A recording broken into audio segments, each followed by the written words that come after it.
Principal sister Cynthia पासान, सभी सम्मानित शिक्षकगण, शिक्षिकाएं, सामने बैठे अभिभावकगण, विद्यालय परिवार के सभी सहयोगीगण एवं प्यारे प्यारे बच्चों, आज जैसा कि हम सभी को विदित है कि हम लोग 74वां गणतंत्र दिवस मना रहे हैं, तो आज के इस महान पर्व की आप सभी को बहुत बहुत बधाई, बहुत सारी शुभकामनाएं। आज इस अवसर पर हमारे जितने भी इस भारत माता के वीर बलिदानी सपूत, जिनका रिश्ता हमसे डायरेक्ट पता नहीं क्या था, लेकिन जिन्होंने अपने प्राणों की आहुति देकर अपना पूरा जीवन इस देश के लिए, इस धरती के लिए, इस मिट्टी के लिए समर्पित करके और आज देश को आजाद भारत के रूप में सामने दिया है, जहां हम पूरी आजादी के साथ रह सकते हैं, अपने काम को कर सकते हैं, अपने को आगे बढ़ा सकते हैं और अपने राष्ट्र को आगे बढ़ा सकते हैं। दोस्तों, यह एक ऐसा अवसर होता है जब हम उन अपने वीर बलिदानियों को, जिनके बल पर आज हम यहां स्वतंत्र रूप से अपने इस महापर्व को मनाने के लिए एकत्र हैं, खड़ा हैं, मना रहे हैं, मना पा रहे हैं, उसके इतिहास को हमें जरूर याद रखना चाहिए। क्योंकि अगर हम अपने इतिहास को भूल जाएंगे तो ऐसे बहुत सारी चीजें हैं, बहुत सारी घटनाएं हैं जो हमें प्रेरणा देने का काम करती है, जिसके बल पर हम भारत को न केवल आजाद भारत बल्कि विकसित भारत, पूरा विश्व गुरु का जो सपना है, उसको हम उन्हीं से प्रेरणा लेकर के आगे बढ़ करके पूरा कर सकते हैं। कवि प्रदीप जी की वह गीत जिसको लता मंगेशकर जी ने स्वर दिया, वो आप हम सब सुनते भी हैं, जानते भी हैं। ऐ मेरे वतन के लोगों, जरा आंख में भर लो पानी, जो शहीद हुए हैं उनकी जरा याद करो कुर्बानी। इसकी आगे की लाइन जरा और गौर करेंगे, तुम भूल न जाओ उनको, तुम भूल न जाओ उनको, इसलिए यह कही कहानी, जो शहीद हुए हैं उनकी जरा याद करो कुर्बानी। मैं इतिहास तो बहुत लंबा है, लेकिन बहुत ही संक्षिप्त में मैं आपको जोड़ना चाहता हूं उस आजादी के महानायकों से, जिन्होंने अपने प्राणों की बलि दे करके, प्राणों को हंसते हंसते निछावर करके इस भारत भूमि को आजाद कराया। 1857, जो बड़े बच्चे हैं जरूर जानते हैं, 1857 में स्वतंत्रता संग्राम की पहली लड़ाई जो शुरू हुई, जिसमें मंगल पांडे जी की शहादत हुई, वो यात्रा धीरे धीरे करके आगे बढ़ती रही। और बहुत लोग ऐसा सोचते हैं कि उनकी शहादत से देश को क्या मिला। मैं आपको बताना चाहता हूं कि 1857 में शहादत हुई, 1858 में भारत के लिए एक भारत को गवर्न करने के लिए एक रूल डेवलप बनाया गया और वह रूल, वह एक्ट 1919 तक प्रभावी रहा। इस दरमियान में भी बहुत सारे भारत के जो हमारे वीर सपूत थे, आजादी की लड़ाई को आगे बढ़ाते रहे। 1928 में आकर के कलकत्ता में एक अधिवेशन हुआ, जहां पे हम उस अधिवेशन में इंडिपेंडेंट स्टेटस की मांग की हिम्मत किए। हमने कहा ब्रिटिशर से कि हमें इंडिपेंडेंट स्टेटस का दर्जा दिया जाए। दोस्तों, उसके पहले मात्र 1919 से लेकर 1928 के बीच में केवल 10% ही ऐसे हमारे देश के लोगों को ये आजादी थी कि वो देश के लिए वोट कर सकते थे। लेकिन जब 1928 में इंडिपेंडेंट स्टेटस की मांग की गई और उसके लिए धीरे धीरे विद्रोह शुरू हुआ, तो ब्रिटिशर्स इस चीज को भाग गए और उनको ये लगा कि भारत के लोग अपनी आजादी की लड़ाई को लेकर के बहुत आगे बढ़ चुके हैं। अब जब तक हम कुछ ऐसी ठोस व्यवस्था नहीं करेंगे, ऐसी कोई नियम कानून इस तरह की नहीं बनाएंगे जिसमें इनको समझाया जा सके, जिनमें इनको उलझाया जा सके, तब तक ये मामला टलने वाला नहीं है।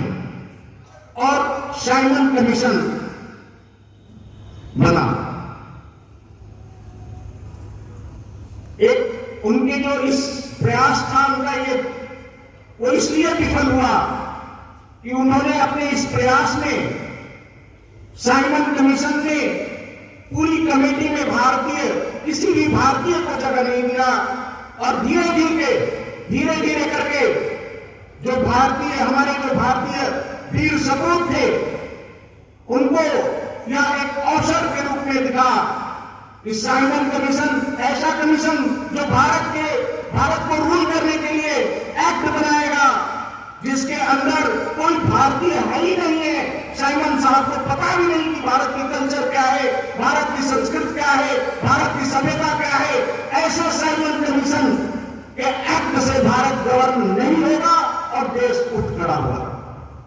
और मात्र 1928 से लेकर के 1919 में लाहौर में फिर दूसरा अधिवेशन हुआ और भारत मात्र 1 से 1.5 साल के अंदर इस कदर खड़ा हुआ कि अब हम इंडिपेंडेंट स्टेटस को भूल गए और पूर्ण स्वराज यानी टोटल इंडिपेंडेंट की बात हमने वहां की।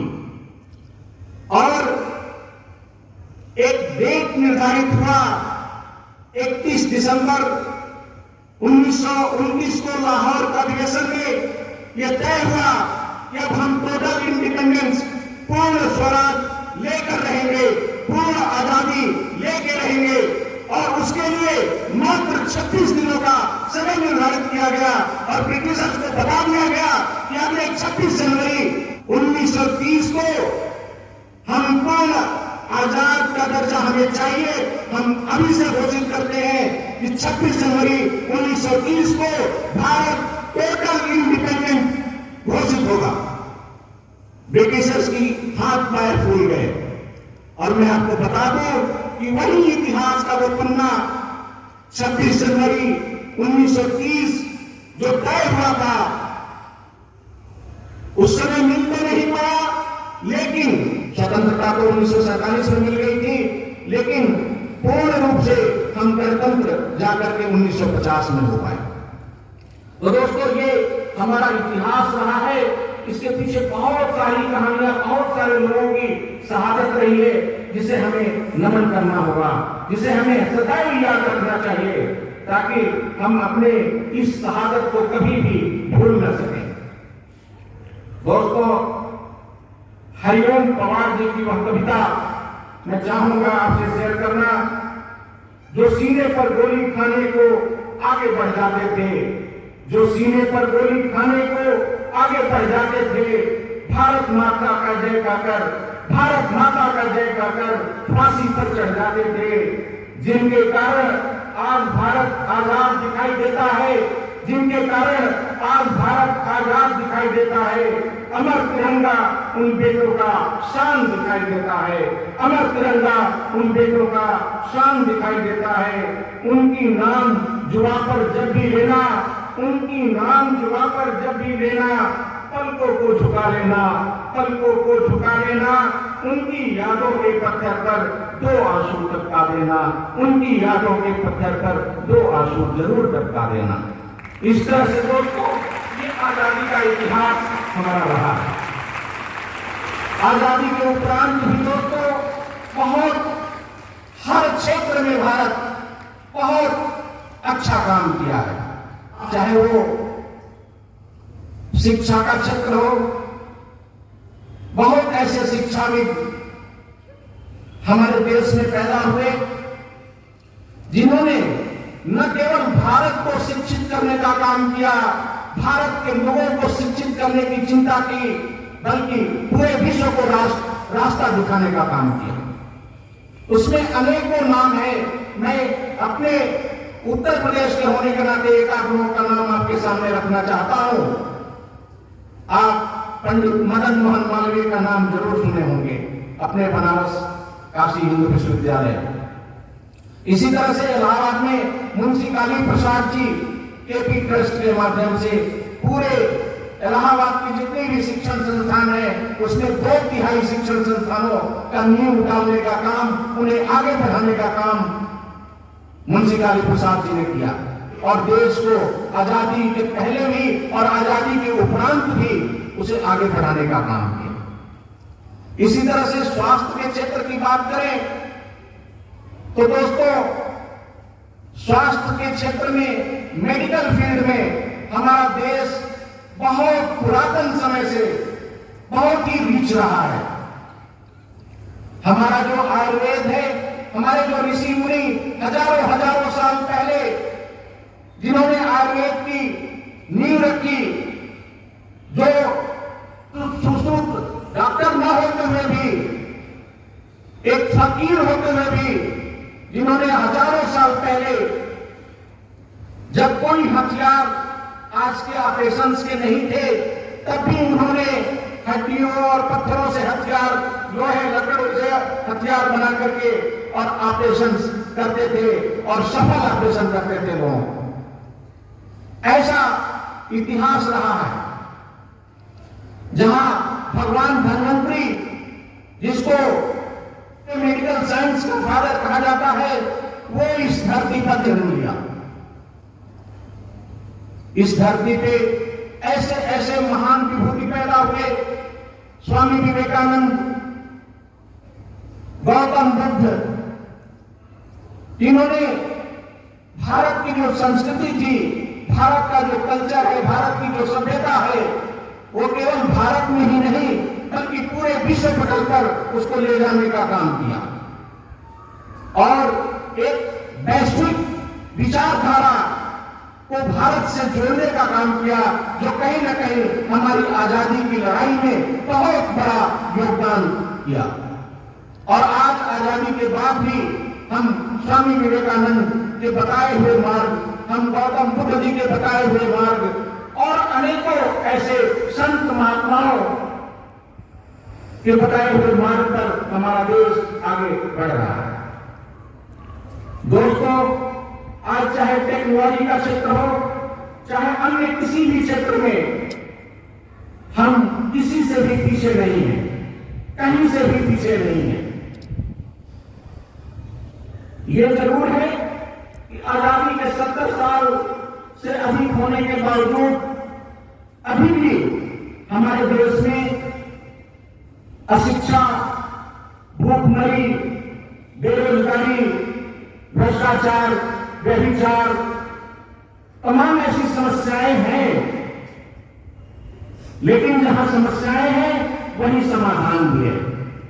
मेरा ऐसा मानना है, मैं व्यक्तिगत रूप से ऐसा मानता हूं कि अगर देश आप जैसे युवा पीढ़ी देश के, अगर यह प्रयास निरंतर चले कि देश के जो युवा पीढ़ी है, देश के जो बच्चे हैं, उनके अंदर इस तरह का बीज बोया जाए जो राष्ट्र प्रथम को लेकर के, राष्ट्र सर्वोपरि को लेकर के भावना से काम करे, आगे बढ़े, तो इसमें कोई संदेह नहीं। मात्र 25-30 सालों में देश कहां से कहां तरक्की, और $5 ट्रिलियन की बात कर रहे हैं हम लोग, $25 ट्रिलियन तक हम लोग अगले 25 सालों में पहुंच सकते हैं। दोस्तों, आप में से बहुत सारे ऐसे बच्चे होंगे जो इकोनॉमिक्स से हैं। हम इकोनॉमिक की बात करते हैं क्योंकि विकसित राष्ट्र अगर हमें बनना है तो हमें अपनी इकोनॉमी को बहुत ज्यादा डेवलप करना होगा, क्योंकि कहीं न कहीं जो विकसित राष्ट्र हैं हमसे 3-4 ऊपर, उनकी इकोनॉमी हमसे बहुत आगे है। लेकिन मैं आपको बताना चाहूंगा कि उनकी जो इकोनॉमी आज आप देख रहे हैं, उसके पीछे उनकी मेहनत जरूर है, लेकिन हमारे भारत को भी उन्होंने लूट करके और आज वो इकोनॉमी खड़ा किया है। ये भारत आज के हजारों साल पहले सोने की चिड़िया कहा जाने वाला भारत कोई ऐसा भारत नहीं था जहां की संस्कृति, जहां की सभ्यता, साथ साथ जो जहां का अर्थ बहुत ही रिच था। लेकिन हम कहीं न कहीं विगत कई सौ सालों से तमाम तरह के आताताइयों और गुलामियों के शिकार बनते रहे, और जो आया वो हमारी चिंता थोड़े किया, जो आया अपनी चिंता कर करके और हमें खोखला करके गया। लेकिन अब जिस तरीके से देश में जिस तरीके का वातावरण बना है, यह एक ऐसा अवसर है जब हम थोड़ी सी मेहनत करके अपनी झिझक को दूर करके और आगे बढ़ सकते हैं और अपने राष्ट्र को बहुत अच्छे भविष्य की तरफ ले जा सकते हैं, और विश्व गुरु 25 सालों के इंतजार के बाद नहीं बल्कि बहुत जल्दी बना सकते हैं। दोस्तों, जैसे आज आप छात्र हैं इस विद्यालय के, ऐसे ही हम लोग भी कभी न कभी आज के 35 साल पहले, 30 साल पहले छात्र हुआ करते थे। आगे बढ़ने में जो मुझे लगता है जो सबसे बड़ी बाधा जो आती है वो अपने मन की झिझक होती है, और हमें आपको जब हम कोई काम हमारे जिम्मे होता है, जब हम करते हैं और कभी कभी अपने प्रयास में जब ऐसा लगता है कि हम पूरी तरह से उस काम को ससमय कर नहीं पाते, तो हम कहीं ना कहीं हतोत्साहित और अपने को ऐसा महसूस करने लगते हैं कि शायद यह काम हमसे नहीं हो पाएगा। मैं आपको बताना चाहूंगा कि अपनी इस झिझक को दूर करने की जरूरत है। जिस दिन भी आप अपने आत्मविश्वास को ठीक से जीत ले जाएंगे, अपने आप को समझ ले जाएंगे, अपनी हुनर को पहचान ले जाएंगे, आप यकीन मानिए वो काम देर एंड देर आप कर ले जाएंगे। और ज्यादा समय न लेते हुए मैं इतना ही कहूंगा कि आप चाहे जिस फील्ड में जाना चाहते हैं, उस फील्ड में अपॉर्चुनिटी की कोई कमी नहीं है। जैसे अपना भारत का जो वातावरण है, अगर एक तरफ हिमालय है तो दूसरे तरफ समुद्र है, एक तरफ बहुत ज्यादा अगर कोल्ड है, माइनस टेम्परेचर 40 में है, 35-30 है, तो दूसरी तरफ अच्छी खासी धूप भी है। यानी हर तरह की पैदावार, हर तरह की व्यवस्था यहां उपलब्ध है। और मेरा यह मानना है, 45 सालों के जो अनुभव है, कि आप जो कुछ भी बनना चाहते हैं वो बन सकते हैं। भारत में वो अपॉर्चुनिटी है जहां आप जितनी मेहनत करके चाहे जो मुकाम चाहे वो मुकाम हासिल कर सकते हैं। ये भारत में ही एक ऐसी अपॉर्चुनिटी है, अन्य जगहों पे नहीं है। और उसका उदाहरण आप देखते होंगे, भारत के आदरणीय प्रधानमंत्री जी जब विभिन्न देशों की यात्रा करते हैं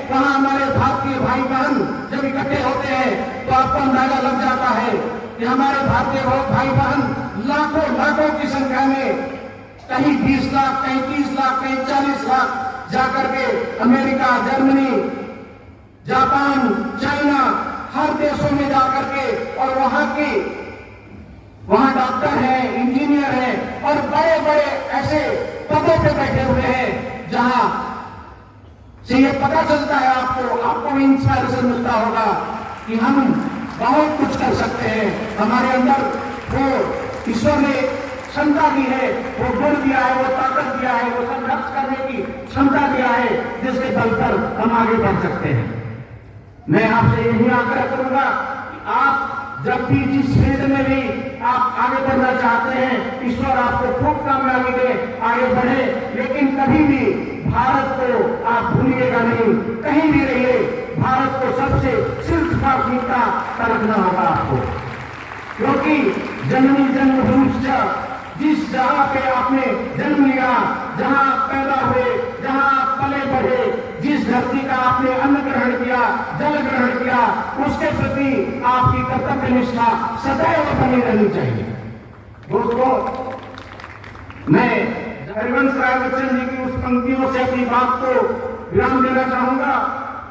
नन्ही चींटी जब दाना लेकर चलती है, नन्ही चींटी जब दाना लेकर चलती है, चढ़ती दीवारों पर 100 बार फिसलती है, चढ़ती दीवारों पर 100 बार फिसलती है।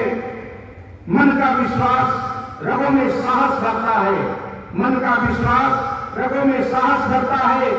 चढ़कर गिरना, गिरकर चढ़ना, चढ़कर गिरना, गिरकर चढ़ना ना करता है। आखिर उसकी मेहनत बेकार नहीं होती, कोशिश करने वालों की कभी हार नहीं होती। उल्लाहों से डरने की कोई जरूरत नहीं है, कोशिश करिए और आगे बढ़िए। कामयाबी आपकी कदम चुमेगी, कामयाबी आपके कदम चुमेगी। जय हिंद, जय भारत।